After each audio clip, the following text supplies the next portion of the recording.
You were you were a guard there with your prisoners. Mm-hmm. And they were what kind of prisoners? The German prisoners, yeah. Oh wow! How many? Well, I don't know. It was in their in that POW camp, so I don't know how many was in there. Did they give you any trouble, or? No trouble. They went and they were in that building where they and once in a while someone would come to the gate or the barbed wire fence, and some of them spoke perfect English, and they seemed very humble. There was one of them especially. He told me he had some relatives in New York, and that's when he's told. And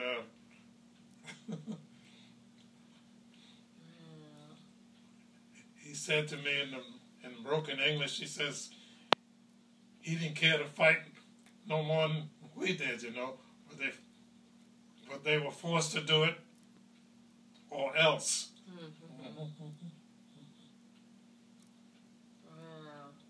Wow. And what other jobs did you have? So you're a security guard. So you're armed and ready to. You're keeping them in the building. I had everything. I had everything on me. Just luck. I never had to use it. But you never really saw, despite your combat training, you were never really in combat. I had all the training. I had all the training, and they put you on maneuvers. They put you under live ammunition, put in the training, and you have to crawl under this barbed wire, and there's live machine guns about this far overhead, and they warned you to stay close to the ground. All you do is get excited and jump up, you know, you get excited, and that's it, you know. Right. But you have to stay on the ground. My uniform got caught in the barbed wire. Pulling, dare not to raise up to try to get loose, you know. So I just tore the uniform trying to get used to, and these bullets were sailing on, and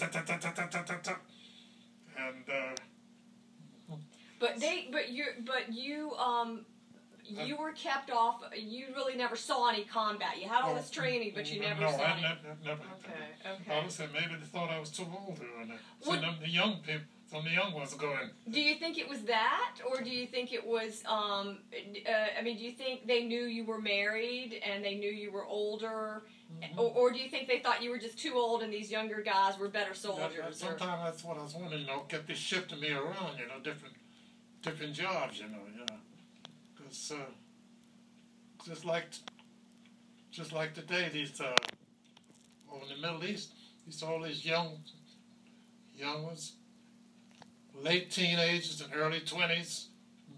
Yeah, definitely. Wow.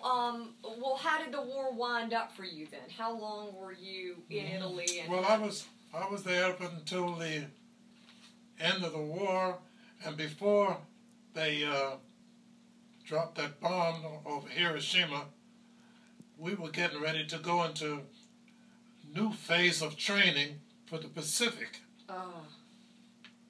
And that's when it was called off, you know, because there was a different training altogether, because what they call jungle warfare.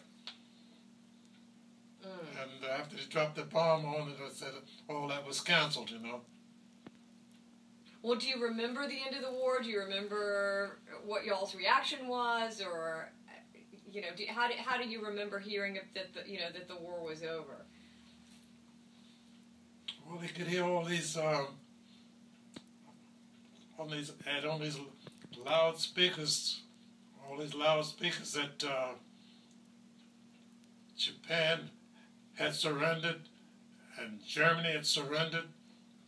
We had all this over the radios. There wasn't no TVs in those days. We had all this over the radios. all the big announcements, and everybody was throwing their hats and caps up in the air, and then the war was over. And then you shipped on home and went back to New York? Yeah, then we started planning our trips back to New York after that, which was, I think that was 1946. 1946. Wow. Oh wow. Well, you okay. You had been drafted in 42. Yeah, 42. Yeah. So I was 4 years in service. That's approximately my little. Wow. Well, now had you gotten leave in that time? Had you been able to go? Okay. I had furloughs. Yeah. Yeah, I had furloughs. Okay. And so you went back to New York and rejoined your wife? Yeah, I went to. Okay. And, but the time I said I'm backtracking again. When I was supposed to go on leave, that's when that training was coming up. About the live ammunition training. And I said to myself, oh, I was blessed to miss that. He said, Sheldon, he said, you won't miss a thing. It'll be waiting for you when you come back. Wow. Yeah. So one fellow actually was hit. In training?